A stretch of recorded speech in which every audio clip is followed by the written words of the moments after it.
KTN 오늘의 주요 뉴스입니다.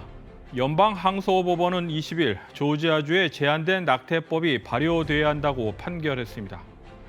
동성결혼의 권리를 보장하는 결혼존중 법안이 19일 연방하원에서 찬성 267표, 반대 157표로 통과됐습니다.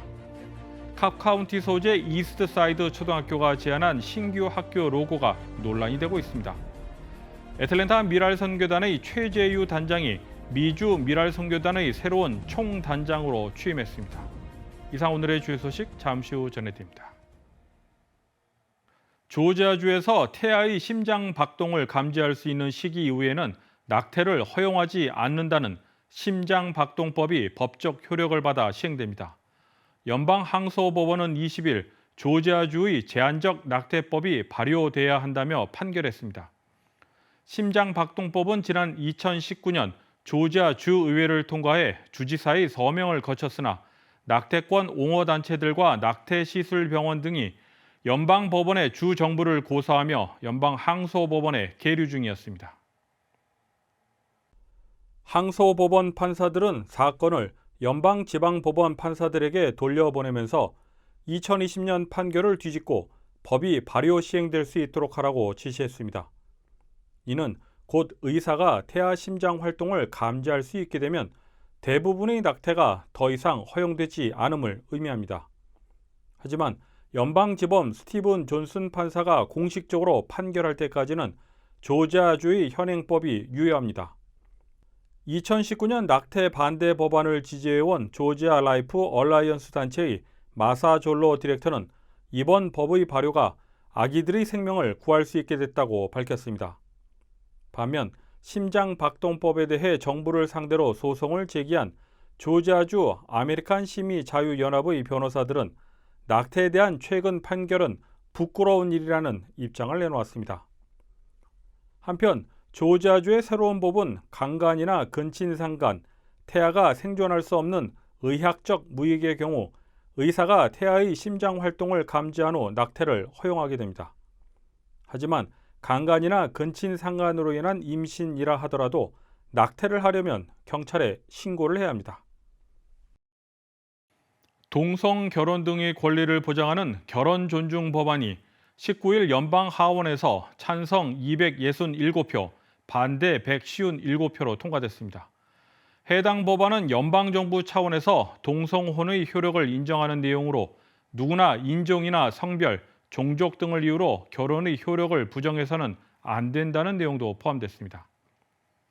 이날 법안 투표에서는 민주당 소속 하원 의원들은 전원이 찬성표를 던졌고 공화당 하원 의원 가운데 47명도 뜻을 같이 했습니다.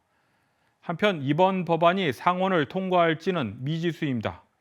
하원과는 달리 상원은 공화당과 민주당이 50대 50으로 양분되어 있기 때문입니다. 공화당은 동성혼 관련 법은 연방법이 아닌 각 주 법률로 규정해야 한다는 입장입니다. 미국을 방문 중인 올레나 젤렌스카 우크라이나 대통령 영부인은 20일 연방의회 연설에서 자국의 방공 시스템을 지원해달라고 요청했습니다. 올레나 영부인은 로켓이 유모차에 탄 아이를 죽이지 않도록 방공 시스템을 요청한다고 거듭 밝혔습니다. 젤렌스카 여사는 자녀들에게 미래에 희망을 줄 수 있기를 바란다며 방공 시스템에 답이 있을 것이라고 호소했습니다. 한편 올레나 여사는 미국이 우크라이나에 보낸 모든 지원에 감사한다는 뜻을 표했습니다. 한국 여권이 세계적으로 막강한 파워를 가졌다는 건 이미 잘 알려진 사실입니다. 한국 여권을 가지고 가면 무비자 또는 도착비자, 전자비자 등의 방식으로 무려 192곳의 국가와 송령에 입국할 수 있다는 조사 결과가 나왔습니다. 자세한 내용을 김상은 기자가 보도합니다. 시민권, 영주권 취득 관련 영국계 자문업체 헨리앤드 파트너스가 자체로 매기는 분기별 여권지수 순위에서 한국 여권이 세계 2위에 올랐습니다. 한국 여권으로 무비자, 도착비자, 전자비자 등 방식으로 쉽게 입국할 수 있는 국가와 송령은 총 192곳으로 집계됐습니다. 이번 분기 가장 힘이 있는 여권 1위에는 일본이 차지했는데 이어서 2위가 한국, 3위가 싱가포르가 이름을 올려 아시아 3개국이 선두를 차지했습니다. 이들 3개국은 비자 없이 혹은 간단한 발급 절차만으로 비자를 받아 방문할 수 있는 국가가 가장 많은 국가들입니다. 2위와 3위를 차지한 한국과 싱가포르 여권으로는 192개국을 쉽게 방문할 수 있으며 1위를 차지한 일본은 193개국으로 한 곳이 더 많습니다.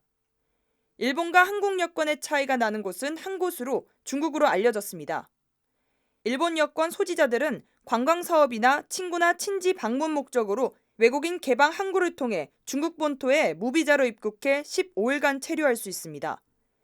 한편 미국은 186개국에 간편 방문할 수 있으며 벨기에, 뉴질랜드, 노르웨이, 스위스와 함께 공동 7위에 이름을 올렸습니다. 최저 순위에는 아프가니스탄이 불명예를 안았으며 북한도 최저 8개국의 순위를 올렸습니다. KTN 뉴스 김상은입니다. 캅카운티 소재 이스트사이드 초등학교가 제안한 신규 학교 로고가 논란이 되고 있습니다. 나치를 상징하는 로고와 비슷하다는 지적이 나왔기 때문입니다. 미국 유태인위원회는 학교 의도와 상관없이 새로 제작된 로고의 불편한 유사성을 지적한다며 이는 포괄적인 홀로코스트 교육의 시급한 필요성을 명확히 할 뿐이라고 밝혔습니다. 학교 측은 로고 디자인은 미 육군 대령의 독수리 날개를 기반으로 했다고 설명한 후 나치 상징주의와 유사성은 용납될 수 없다고 강조했습니다. 논란이 일자 캅카운티 교육청은 새 로고 배포를 중단했습니다. 애틀랜타 미랄 선교단의 최재휴 단장이 미주 미랄 선교단의 새로운 총단장으로 취임했습니다. 이 취임식 자리에는 세계 미랄 연합 총재를 비롯해 미주와 캐나다 지역의 다수의 단장들이 함께하며 축하하는 시간을 가졌습니다. 김상은 기자입니다. 노크로스에 위치한 애틀랜타 미랄 장애인 선교센터. 미주 미랄 선교단 총단장 이취임식이 지난 19일 열렸습니다. 필라델피아 미랄 선교단의 이재철 전 총단장이 임하고 애틀랜타 미랄 선교단의 최재휴 신임 총단장이 취임했습니다. 이날 행사는 총신대학교 총장이자 세계 미랄 연합 총재인 이재서 총재를 비롯해 이재철 전 총단장, 이상현 밴쿠버 미랄 선교단 단장, 강원호 뉴저지 미랄 선교단 단장, 정택정 워싱턴 미랄 선교단 단장 등 미주와 캐나다 지역 단장들이 참석했습니다. 캐나다 밴쿠버 미랄 선교단의 이상현 단장의 기도로 시작해 이재서 세계 미랄 연합 총재의 설교 말씀이 이어졌습니다. 본래의 자리를 지키면서도 변화되는 세상에 알맞도록 우리의 자세를 가다듬어가고 특별히 거기에 상응해서 넉넉히 이기고 극복할 수 있는 끊임없는 노력, 준비, 공부 이런 것들이 필요하다라는 생각을 합니다. 새로운 미주 미랄 선교단 총단장으로 애틀랜타 미랄 선교단의 최재휴 단장이 취임했습니다. 아틀란타 미랄에서 사역한 지 22년 지났습니다. 그런데 또 미랄은 한 단어로 설명한다 그러면 순종이라고 하는 단어를 드리고 싶어요.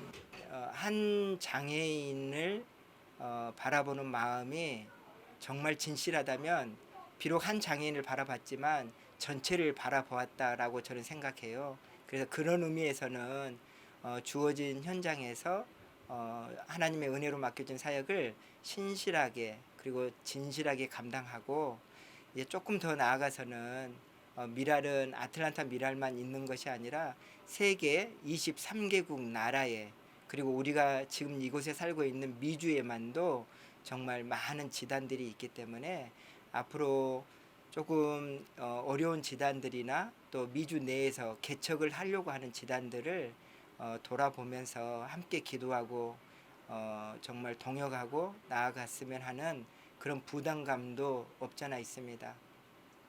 미랄 선교단은 1979년 한국에서 설립돼 지금까지 24개국 이상에서 장애인 선교 활동을 하고 있습니다. KTN 뉴스 김상은입니다.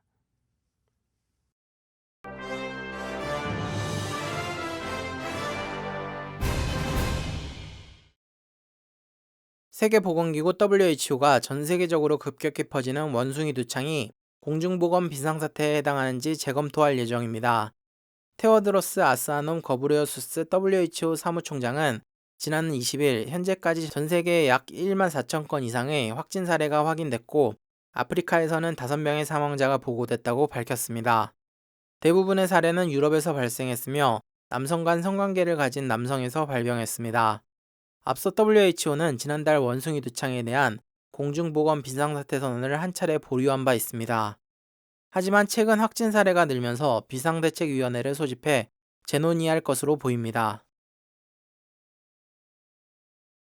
연방공무부는 2022년 인신매매 보고서를 통해 인신매매 방지에 관한 한국 지위를 3등급 가운데 2등급으로 평가했습니다. 인신매매 근절평가에서 한국의 등급이 20년 만에 1등급에서 2등급으로 낮춰진 것입니다. 보고서는 한국 정부가 어선 등에 만연한 외국인 강제노동을 근절하기 위해 충분히 노력하지 않고 있다고 설명했습니다. 또 인신매매 범죄 처벌 수위가 약하고 피해자 보호도 미흡하다고 지적했습니다.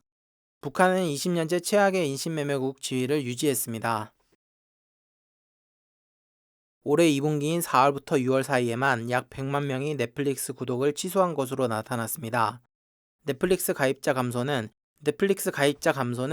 경기 침체의 영향으로 소비자가 OTT 가입 및 구독 비용을 줄이는 추세를 반영하고 있다는 분석입니다.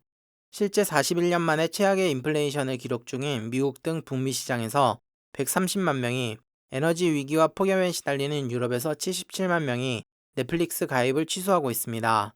구독자가 증가한 다른 지역을 합치면 전 세계에서 올해 약 120만 명이 구독을 끊은 것으로 나타났습니다.